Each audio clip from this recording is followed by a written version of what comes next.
여러분 안녕하십니까? 6월 16일 뉴스 시작합니다.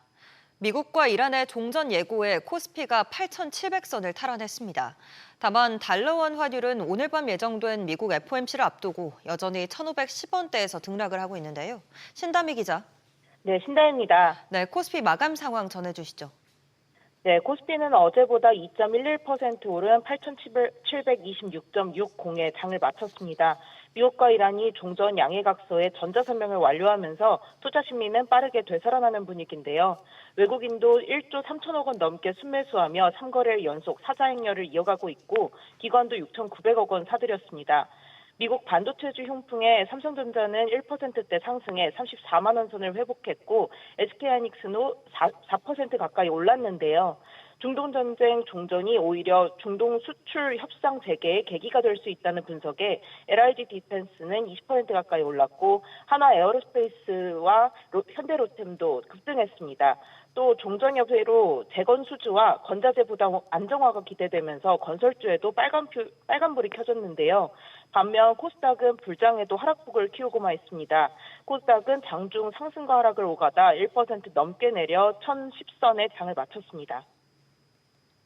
네, 환율은 여전히 1,500원대를 유지하고 있습니다.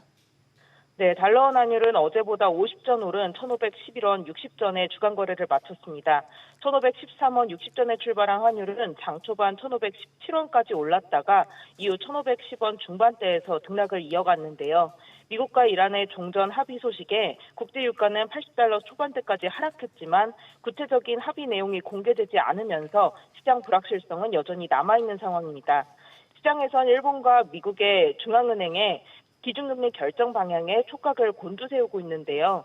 일본은행의 기준금리 인상은 일반적으로 달러원 환율의 하락 요인이지만 향후 추가 인상 여부와 미국의 통화정책 방향을 확인하려는 심리가 강해지면서 환율은 1,510원대에서 제한적인 움직임을 이어갔습니다. SBS 비즈 신다입니다. 중동 전쟁 여파로 치솟았던 국제선 유류 할증료가 다음 달에도 내려갑니다. 미국 뉴욕 노선의 경우 왕복 기준 20만 원 정도 저렴해지는데요. 다만 전쟁 발발 이전과 비교하면 여전히 높아 부담이 큰데 언제쯤 더 낮아질지 알아보겠습니다. 김기송 기자. 네, 김기송입니다. 네, 그럼 다음 달 유류 할증료가 얼마가 되는 겁니까? 네, 대한항공은 다음 달 유류 할증료를 46,400원부터 최대 34만 4천 원을 부과할 계획입니다. 미국 뉴욕과 애틀랜타 등 장거리 노선의 왕복 유류 할증료는 노선 최대 구간이 적용돼서 다음 달 68만 8천 원으로 낮아집니다. 한 달 만에 21만 5천 원, 약 24% 내리는 겁니다. 국제선 유류 할증료 단계도 6월 27단계에서 7월에는 19단계로 8단계 낮아졌습니다. 아시아나항공도 편도 기준으로 최저 구간은 2만 원가량, 최고 구간은 10만 7천 원 내려서 각각 28% 정도 내려갑니다. 유류 할증료는 국제 유가 변동분을 항공권 가격에 반영하기 위해서 항공사가 별도로 부과하는 비용입니다. 네, 그런데 이 왕복 70만 원에 가까운 유류 할증료라면 여전히 부담스러운 수준인데요. 네, 그렇습니다. 유류 할증료가 2달 연속 내려가긴 했지만 아직 전쟁 이전 수준으로 돌아간 건 아니기 때문입니다. 전쟁 직전인 3월에는 국제선 유류 할증료가 왕복 최대 19만 8천 원에 그쳤습니다. 7월 기준 68만 8천 원이니까 유류비로만 50만 원가량 차이가 나는 겁니다.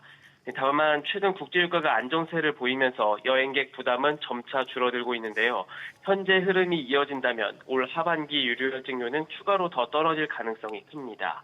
한편 유류 할증료는 탑승일이 아니라 항공권 발권일 기준으로 적용되는 만큼 7월 출발 항공권도 다음 달에 구매한다면 더 낮은 유류 할증료가 적용되는 겁니다. SBS 비즈 김기송입니다. 주요 국가기술 자격시험을 관리하는 한국산업인력공단에서 출제 오류 논란이 끊이지 않고 있습니다. 이로 인해 불합격 처리된 수험생들과의 법적 공방도 이어지고 있는데요. 관련 소송이 결국 대법원까지 가게 됐습니다. 이정민 기자. 네, 이정민입니다. 네, 구체적으로 어떤 소송입니까? 네, 지난해 변리사 1차 시험 문항을 둘러싼 출제 오류 논란과 이에 따른 불합격 처분으로 수험생이 공단을 상대로 제기한 소송이 대법원의 판단을 받게 됐습니다. 지난달 말 서울고등법원은 중복 정답이 인정된다며 수험생에 대한 불합격 처분을 취소해야 한다고 판결해 공단이 패소했는데요. 이에 공단이 불복해 이달 초 상고를 제기한 겁니다. 공단은 외부 전문가가 참여하는 정답심사위원회와 출제위원 자문회의를 통해 출제 오류로 보기 어렵다는 결론을 냈다며 전문가 사이에서도 의견이 갈리는 만큼 대법원의 최종 판단까지 받아보겠다는 입장입니다. 네, 그런데 이번 사안 말고도 이 공단의 시험 운영 능력에 대한 지적이 끊이질 않고 있죠. 그렇습니다. 지난 2020년부터 6년 동안만 관련 소송이 100건이 넘고요. 국정감사 지적도 잇따르자 주무부처인 고용노동부는 지난해 감사를 통해 공단에 기관 경고 처분을 내렸습니다. 최근 몇몇 사례만 봐도 지난해 공인노무사 1차 시험에선 합격자 5명이 전산 오류로 뒤늦게 합격 취소 통보를 받았고 산업안전지도사 1차 면접 시험에선 개정되기 전 내용의 법령이 문제에 포함돼 논란을 빚기도 했습니다. 2023년 변리사 1차 시험에서는 논란이 된 문항이 정답 없음으로 결론 나기도 했습니다. 이와 관련해 노동부 관계자는 교차 검토를 늘리고 시스템적으로 오류를 줄이기 위해 노력하고 있다는 설명인데요. 국가 전문 자격 시험에 대한 인력과 예산 확충이 필요하다는 전문가 지적도 나옵니다. SBS 비즈 이정민입니다. 최근 이동통신 3사가 선보인 LTE 5G 통합요금제에는 저가 요금제에도 데이터 안심 옵션이 붙어 있습니다. 정해진 데이터를 다 써도 추가 요금 없이 데이터를 계속 쓸 수 있는 건데요. 정부가 상대적으로 가격 경쟁력이 약해진 알뜰폰에도 안심 옵션 확대를 검토하고 있습니다. 엄하은 기자. 네, 엄하은입니다. 네, 이통 3사의 안심 옵션을 알뜰폰에도 쓸 수 있게 하느냐가 관건이군요. 네, 과학기술정보통신부는 현재 이동통신 3사와 데이터 안심 옵션 도매 제공 여부를 두고 협의를 진행하고 있습니다. 이통 3사의 안심 옵션 기능을 알뜰폰 사업자에도 활용할 수 있도록 해 보다 많은 알뜰폰 요금제에 안심 옵션을 적용하는 것이 핵심입니다. 다만 안심 옵션 도매 제공에 따른 비용 부담과 전산 개발 문제 등을 두고 사업자 간 이견이 있는 만큼 최종 결론이 나오기까지는 시간이 걸릴 것으로 보입니다. 안심 옵션은 제공된 데이터를 모두 사용한 후에도 추가 요금 없이 데이터를 이용할 수 있는 서비스인데요. 과기정통부에 따르면 1,000만 명 규모의 알뜰폰 가입자 중에서 안심 옵션이 적용되지 않는 경우는 약 절반 수준에 달합니다. 최근 통신 3사가 LTE 5G 통합 요금제를 출시하면서 저가 요금제에도 안심 옵션을 적용하자 알뜰폰의 가격 경쟁력이 악화됐다는 우려가 제기됐는데요. 정부는 알뜰폰 이용자들의 선택권을 넓히고 경쟁력을 높이기 위해 안심 옵션 확대 방안을 검토하고 있는 것으로 풀이됩니다. 네, 실제 도입되면 이 소비자들이 체감할 수 있는 변화도 짚어주시죠. 네, 업계에서는 알뜰폰 사업자가 직접 설계하는 RM 요금제에 안심 옵션이 적용이 가능해질 경우 소비자 선택지가 크게 늘어날 것으로 보고 있습니다.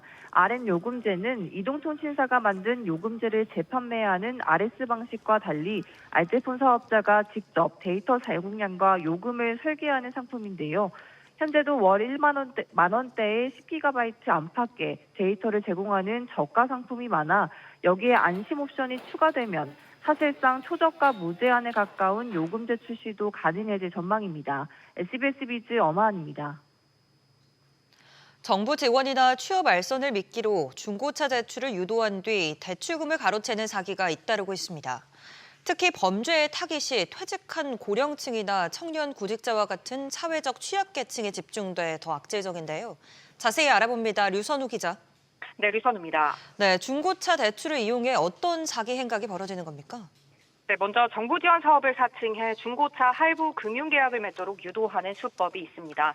주로 60대에서 70대 퇴직자들을 노리는데요. 이 중고차를 사면 차량 할부금을 대신 내주고 추가 수익까지 지원한다고 속이는 방식입니다. 예컨대 4천만 원대인 중고차를 5천만 원 후반대에 산 것처럼 계약서를 부풀려 대출을 받게 한 뒤 대출금이 나오면 실제 차량 대금과의 차액만큼을 돌려받는 이면 계약을 맺게 하는데요. 이후 피해자가 받은 차액을 사기범 계좌로 다시 보내도록 유도한 뒤에 처음 몇 달간만 할부금을 대신 내주다가 이후로는 잠적해버리는 겁니다. 네, 또 이 취업을 미끼로 한 사기 수법도 있다고요. 네, 초기 비용 없이 차량을 지원하고 고수입을 보장한다는 광고로 청년 구직자들을 유인하는 수법인데요. 막상 상담을 받으러 가면 일하려면 차가 필요하다는 식으로 최대 2억 원에 달하는 화물 트럭 등을 할부로 사도록 유도합니다. 여기에 부대 비용 등의 명목으로 추가 대출까지 받게 한 뒤 많게는 1,000만 원에 달하는 알선 수수료를 받아가는데요. 막상 일을 시작하면 피해자는 당초 약속했던 운송 일감은 제대로 받지 못하고 막대한 차량 할부금과 지임료만 떠안게 됩니다. 금융감독원은 이런 사기를 당하더라도 대출 절차상 하자가 발견되는 경우는 드물어 피해 구제를 받기 어렵다면서 중고차 대출을 받을 때는 이면 계약은 맺지 말고 계약은 반드시 직접 체결하며 필요한 금액만 대출받아야 한다고 당부했습니다. SBS 미즈 류선우입니다. 반년째 갈등 국면을 이어가고 있는 삼성바이오로직스 노사가 오늘 다시 협상 테이블에 마주 앉았습니다. 일단 노조가 한 발 물러서며 한 달 만에 교섭 물꼬가 트이는 분위기인데요. 취재기자 연결해 자세한 내용 들어보겠습니다. 우영준 기자. 네, 우영준입니다. 네, 노사 대화가 재개됐습니다. 네, 삼성바이오로직스 노사는 오늘 오전 10시부터 인천 송도 본사에서 임금 단체 협약 교섭을 진행하고 있습니다. 지난달 노사정 대화가 종료된 이후 처음 열리는 공식 협상 자리입니다. 앞서 노조는 신규 채용과 인사고과, 인력 배치 등 주요 경영 사안에 참여를 요구해 왔지만 이번엔 희망퇴직이나 적정 인력 운영 등 사안별로 협의하는 방식으로 요구 수준을 조정했습니다. 박재성 노조위원장은 조합원들이 실제 필요로 하는 사안 중심으로 요구를 세분화한 거라며 인사권 요구를 포기한 건 아니라고 설명했습니다. 네, 교섭이 재개됐지만 타결까지는 쉽지 않을 거란 전망도 나오죠. 그렇습니다. 임금과 성과급 등 주요 사안에 있어 여전히 노사 간극이 크기 때문입니다. 노조는 기본급 14.3% 인상과 1인당 3천만 원 경력금, 성과급 확대 등을 요구하고 있지만 회사는 6.2% 임금 인상안을 유지하고 있습니다. 노조는 지난 4월 말 부분 파업에 이어 지난달 초 2,800여 명의 창사 첫 전면 파업을 하는 등 현재도 준법 투쟁을 이어가고 있습니다. 삼성바이오 노사 문제를 풀기 위해서 정부가 중재에 나서기도 했지만 광범위한 과제와 노사 입장 차이가 커서 지난해 말부터 갈등 국면이 장기화되고 있는 상황입니다. SBS 미주 우영준입니다. 주요 경제 뉴스들 정리해드렸습니다. 잠시 후 오늘 경제 안녕하십니까가 이어집니다. 시청해주신 여러분 고맙습니다.